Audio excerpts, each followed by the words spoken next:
may yahdihillahu fala mudilla lahu wa may yudlil fala hadiya lahu. Asyhadu an la ilaha illallah wahdahu la syarika lahu wa asyhadu anna Muhammadan abduhu wa rasuluh. Allahumma shalli ala sayyidina Muhammad wa ala alihi wa ashabihi wa man tabi'ahum bi ihsanin ila yaumiddin, amma ba'd. Qala Allah tabaraka wa ta'ala fil Qur'anil Karim, ya ayyuhalladzina amanu taqullaha haqqa tuqatih wa la tamutunna illa wa antum muslimun. Ya ayyuhan nasu taqu rabbakumul ladzi khalaqakum min nafsin wahidah wa khalaqa minha zawjaha wa bassa minhuma rijalan katsiran wa nisaa'a wa taqullaha alladzi tasaaluna bihi wal arham innallaha kana 'alaikum raqiba. Ya ayyuhalladzina amanu taqullaha wa qulu qawlan sadida yuslih lakum a'malakum wa yaghfir lakum dzunubakum wa may yuti'illaha wa rasulahu faqad faza fawzan 'azima, amma ba'd. Fa inna asdaqal hadisi kalamullahi azza wa jalla wa khairal huda huda Muhammadin sallallahu alaihi wasallam wa syarrul umuri muhdatsatuha fa inna kulla muhdatsatin bid'ah wa kulla bid'atin dhalalah wa kulla dhalalatin finnar. Ma'asyiral muslimin, sidang khutbah salatul Jumat rahimani wa rahimakumullahu taala. Tak lupa mari senantiasa kita bersyukur kepada Allah Subhanahu wa taala. Separuh kita telah melewati Ramadan ini, maka kita syukuri dan tidak kalah pentingnya mari kita introspeksi dari separuh yang telah lewat. Apabila masih ada banyak kekurangan dan mungkin dan bahkan dan pasti kita semua melewatinya ada kekurangan, maka gunakan separuh tersisa ini, kita gunakan dan jangan disia-siakan. Salawat serta salam kita aturkan kepada Nabi kita Muhammad sallallahu alaihi wasallam. Pada kesempatan yang berbahagia kali ini, tak lupa di bulan Ramadan ini, bulan ketakwaan, bulan di mana kita dilatih untuk melaksanakan, untuk meninggalkan semuanya karena Allah SWT. Maka mari kita tingkatkan keimanan ini, ketakwaan ini dengan melaksanakan apa saja yang Allah perintahkan, Rasul perintahkan, dan menjauhi apa yang Allah larang dan Rasul larang. Terkhusus di bulan Ramadan ini, dan harapannya akan menularkan di bulan-bulan setelahnya. Jamaah rahimani wa rahimakumullah ta'ala. Pada kesempatan khutbah kali ini, kami akan nukilkan ucapan yang sangat indah yang dituliskan oleh Imam Ibnu Qayyim al-Jauziyah dalam kitabnya Al-Fawaid. Beliau menukil dari ucapan seorang ulama, Syakik bin Ibrahim. Ini perkataan yang tidak terlalu panjang tapi bagus. Berkata Syakik bin Ibrahim, "Ughliqa babu taufiqi anil khalqi min sitati asya'a." Pintu hidayah dari seorang manusia itu ditutup dikarenakan 6 perkara. Jadi pintu hidayah itu bisa tertutup, bisa terhalangi dengan 6 sebab ini. Maka perhatikan jamaah rahimani wa rahmakumullah. Yang pertama ialah istighaluhum bi ni'mah an syukriha. Sibuk dari pemberian Allah tanpa mensyukurinya. Ini banyak contohnya kaum muslimin, terlebih-lebih lagi orang-orang non-muslim. Mereka diberikan oksigen, diberikan harta, diberikan anak istri. Siapa yang memberi? Allah Subhanahu wa ta'ala. Tapi tatkala diperintahkan untuk mensyukuri, bagaimana caranya? Ialah menyembah Allah saja, mentauhidkannya. Tapi mereka tidak mau memeluk agama Islam. Maka inilah yang akan menjadi sesuatu yang menghujat mereka nanti di hari kiamat. Perkara kedua yang menghalangi pintu hidayah ialah rugbatuhum fil ilmi wa tarkuhum al-amal. Seseorang yang sibuk dengan ilmu agama akan tetapi meninggalkan amal. Ini contohnya ialah pendahulu dari kalangan orang-orang Yahudi dan sampai sekarang. Maka dari tafsir Al-Fatihah, ghairil maghdubi alaihim. Maghdub di sini ialah orang-orang Yahudi. Mereka berilmu akan tetapi meninggalkan amal. Maka hati-hati. Yang ketiga ialah musara'atu ila dambi wa ta'khiru taubah. Seseorang senantiasa bergelimangan dengan maksiat, dengan dosa, tapi menunda-nunda taubat. Taubatnya sok ben wae. Nek pun pensiun, tak golek duit sakake-akeh. Halal haram sikat ganten. Ini bisa menjadi penghalang. Yang keempat ialah iktiraru bi suhbati sholihin wa tarku iktida'i bi fi'alihim. Dia bertetangga dengan orang-orang soleh, hidup di tengah kaum muslimin, akan tetapi tidak mengikuti kebiasaan baik mereka. Kebiasaan kaum muslimin nek adzan nggih salat, suka bersedekah. Bahkan temannya itu seorang hafidz Quran, tapi dia memegang Quran nggak mau, maka pertemanannya ini sia-sia. Dan temannya di dunia ini yang soleh ini tidak akan bisa memberi syafaat di hari kiamat. Karena apa? Karena orang ini sebenarnya sudah mendapatkan hujjah, ya, uzur, tapi dia tidak memanfaatkan uzur ini ketika di dunia.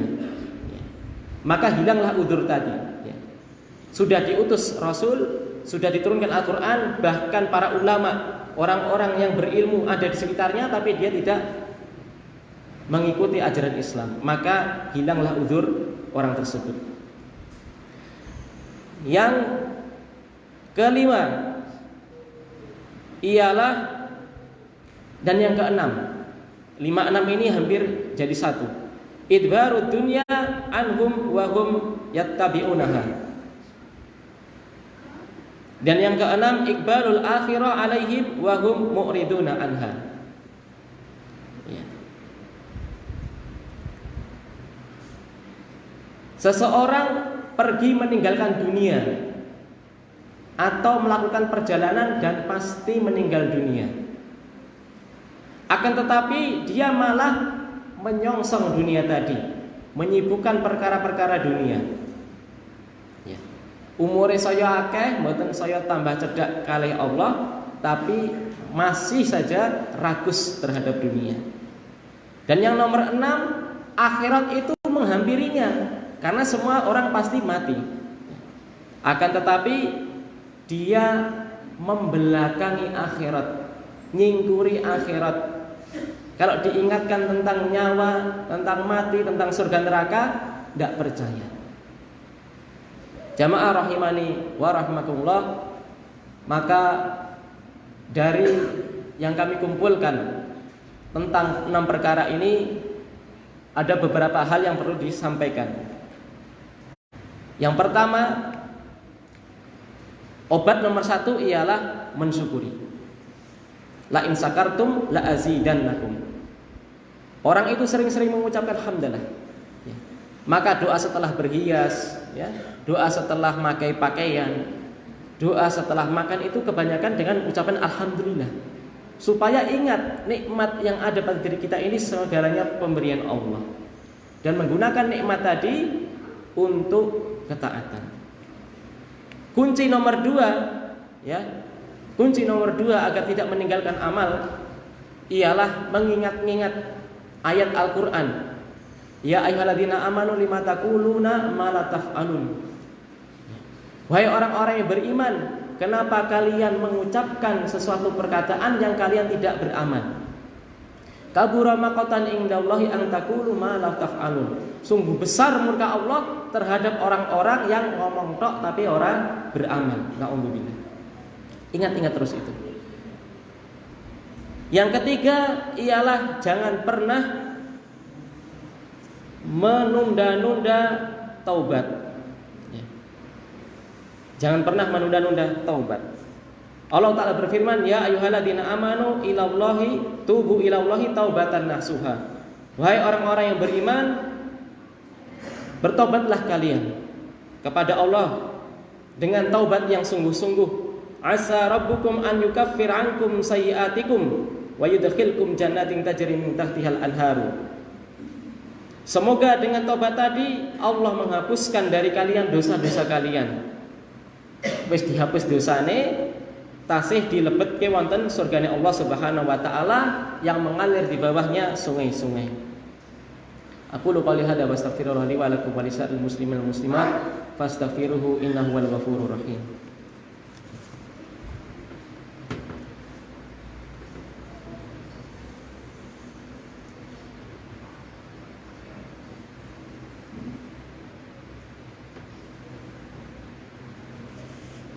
Alhamdulillah wassalatu wassalamu ala rasulillah. Ittaqullah faqad faza al-muttaqun. Lalu berikutnya dari penyakit penghalang pintu hidayah yang keempat tadi, berteman dengan orang-orang soleh, ya, tapi tidak bisa mengikuti kebiasaan mereka. Maka gunakan kesempatan ini. Sudah benar sebenarnya dia berteman dengan orang soleh, tapi berteman itu juga harus mendapatkan manfaat.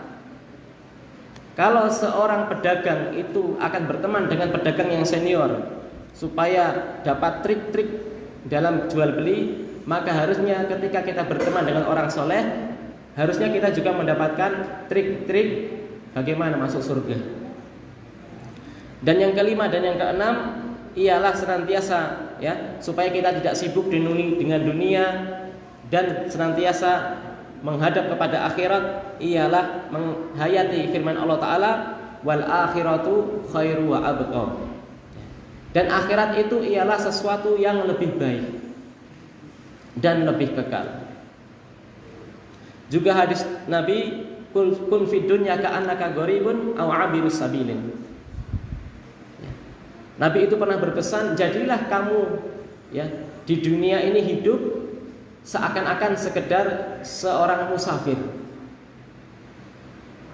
atau seseorang yang hanya sekedar singgah, sekedar lewat saja di dunia ini.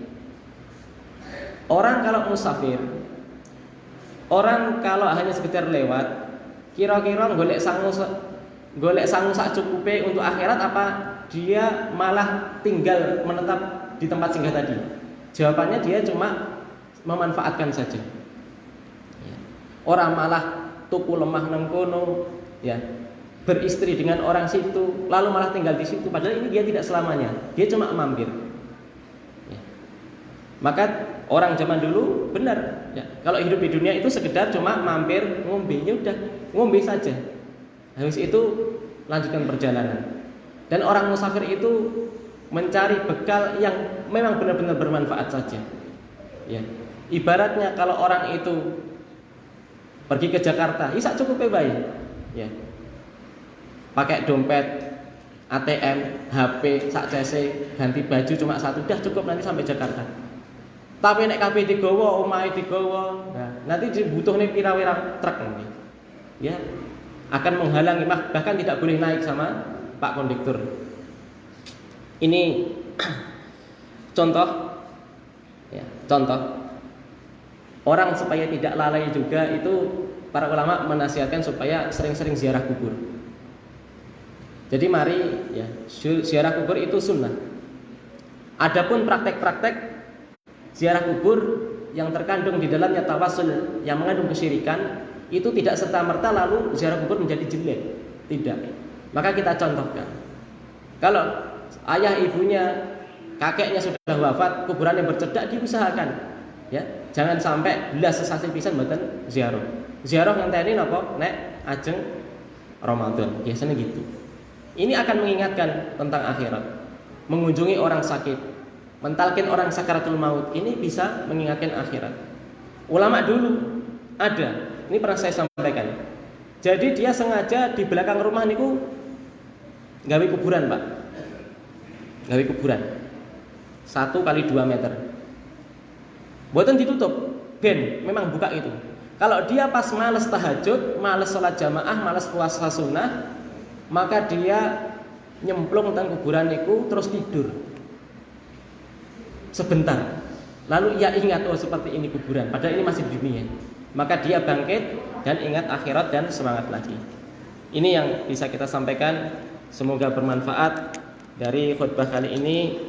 Semoga kita semua mendapatkan hidayah dan semoga Allah Subhanahu wa taala kelak mewafatkan kita semua di atas al-Islam, al-iman.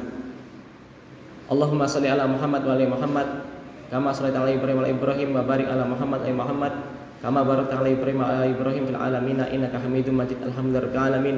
Allahumma fir lil muslimina wal muslimat wal mu'minina wal mu'minat al ahya'i minhum wal amwat innaka sami'un qaribun mujibud da'wat. Allahumma inna nas'aluka ilman nafi'an wa rizqan thayyiban wa amalan mutaqabbalan. Allahumma aslih lana sya'nana kullahu wa la takilna ila anfusina tarfata a'yunin. Rabbana hab lana min azwajina wa dzurriyyatina qurrata a'yun waj'alna lil muttaqina imama. Allahumma taqabbal minna siyamana wa ruku'ana wa sujudana wa qiyama lailatana wa sa'iril a'malina fi hadzal syahr Ramadan. Allahumma ighfir lana wa li walidina warhamhuma kama rabbayana shighara. Rabbana atina fid dunya hasanah fil akhirati hasanah wa qina adzabannar. Subhana rabbika rabbil izzati amma yasifun wa salamun alal mursalin walhamdulillahi rabbil alamin. Aqimissalah.